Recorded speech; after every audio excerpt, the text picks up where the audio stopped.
નમસ્કાર, હું છું પ્રિયા અને તમે જોઈ રહ્યા છો જનતા કી જાણકારી ન્યૂઝ।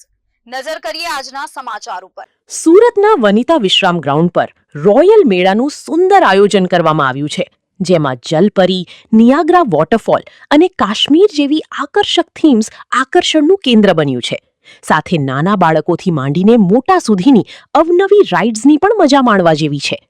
આ મેળો મે 2026 સુધી ચાલુ રહેવાનો છે। આ મેળામાં ખાસ સુરતીઓ માટે ખાણીપીણીના પણ વિવિધ સ્ટોલ ઉપલબ્ધ છે। ત્યાં સુરતીઓ ખાણીપીણીની મજા માણી શકે છે। સાથે અવનવી વસ્તુઓના પણ સ્ટોલ છે, જેમાં તમે ઘર વપરાશની ચીજ વસ્તુઓ માટે પણ ખરીદી કરી શકો છો।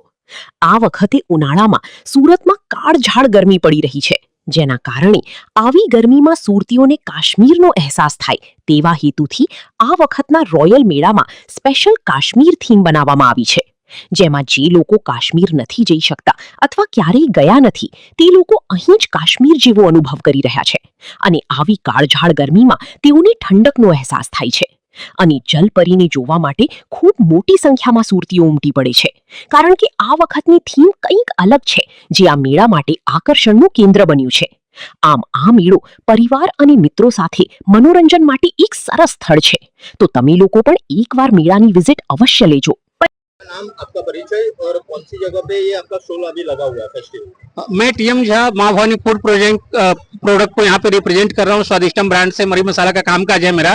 और ये कॉर्नर का जो हमारा स्टॉल देख रहे हैं आप, ये वनिता विश्राम ग्राउंड जो है 8वां गेट पे, और कार्निवल मेला जो बोलते हैं, रॉयल लोगों का रॉयल मेला, जो एकदम थीम बेस्ड मेला है। इस बार बच्चों के लिए बहुत अच्छा मेला है।